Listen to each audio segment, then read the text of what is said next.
अगर ब्राह्मण का काम था कि भीख मांग के भोजन करेगा और धर्म का प्रचार करेगा, महाजन कैसे होइए? ये का बतावे, महाजन कैसे होइए? मैंने तो यही बात बताया ना, जब समय बदला आज भी कुछ ब्राह्मण हैं, जैसे कि आप लोगों ने दान देना बंद कर दिया लोगों ने। अब नौवा का काम कर रहे हैं, नौवा का काम तिवारी मिसिर चौबे कर रहे हैं, ना कि कोई ब्राह्मण कर रहा है। जितना भी व्यवसाय था वो दलितों के लिए, ओबीसी के लिए, जनजातियों के लिए ही किया।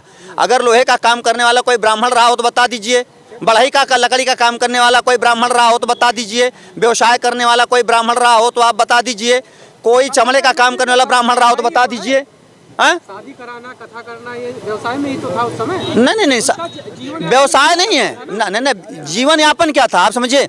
शिक्षा देना, शिक्षा ग्रहण करना ये ब्राह्मणों का काम था।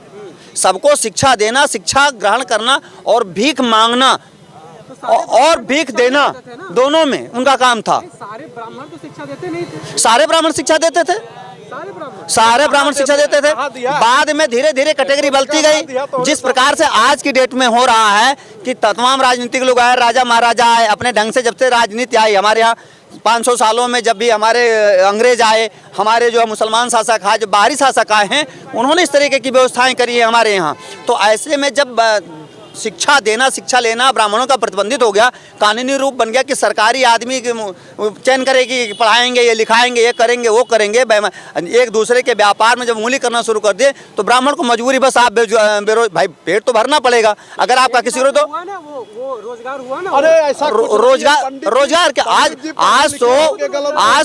आज तो पंडित जी नौवे का भी काम कर रहे हैं, जावेद हबीब क्या सीख रहे हैं, ये नहीं रहा उनके पास में। तो जब पेट महत्वपूर्ण है ना, के लिए ही वो चाहे शिक्षण कार्य हो, चाहे कथा का कार्य हो, जीवन देखो, शादी विवाह कराना व्यवसाय नहीं है। पहली बात आप ये जान लीजिए, शादी विवाह कराना व्यवसाय नहीं है। हम मंगल कामना करते हैं और दोनों को आशीर्वाद देते हैं, सही मुहूर्त पर करते हैं, उसके बदले में इच्छा अनुसार जो दक्षिणा के रूप में देना चाहे।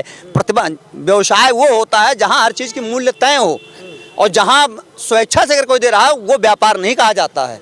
ये व्यापार में और उसमें अंतर मानना चाहिए, इस बात को मानना चाहिए। आज लोग व्यापार हो गया नहीं, जैसे पंडित जी, इनका काम था कि हिंदू धर्म का प्रचार करना, लोगों को शिक्षित करना।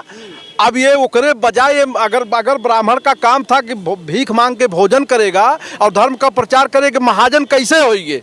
ये का बतावे, महाजन कैसे होइए? मैंने तो यही बात बताया ना, जब समय बदला आज भी कुछ ब्राह्मण हैं, जैसे कि आप लोगों ने दान देना बंद कर दिया लोगों ने। नौवा का काम कर रहे हैं, नौवा का काम तिवारी मिसिर चौबे कर रहे हैं, ना कि कोई ब्राह्मण कर रहा है, ना कि कोई पंडित।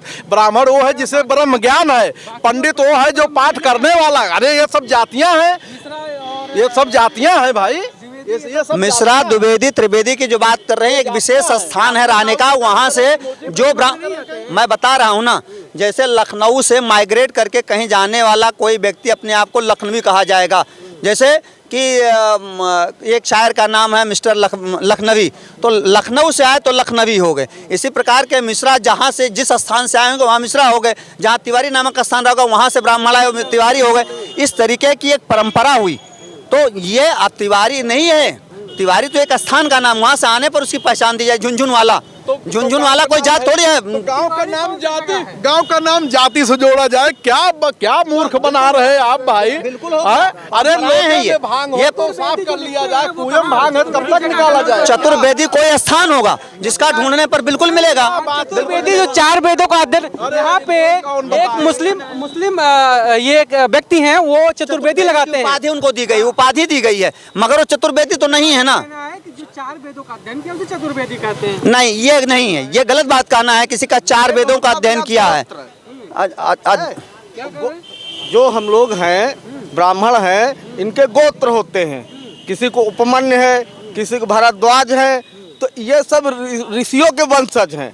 जब गोत्र नहीं है, ये सिर्फ एक परंपरा है कि जैसे बरगद का पेड़ है तो बरगद का ही पेड़ होगा, वो पाकल का पेड़ नहीं हो सकता है। उसी प्रकार से जो ये वो बात कर रहे हैं, गोत्र पिंड प्रवर की बात कर रहे हैं, तो गोत्र वो हुआ कि किस ऋषि से हमने, हमारा खंड कहाँ से हम पैदा हुए, कहाँ चले। जैसा मैं बता रहा हूँ कि लखनऊ को लखनवी, यहाँ से जाने वाले को माइग्रेट हुआ तो लखनवी कहा गया। उसी प्रकार से उपमन्यु एक ऋषि थे, उनके खानदान जो पता होनी चाहिए।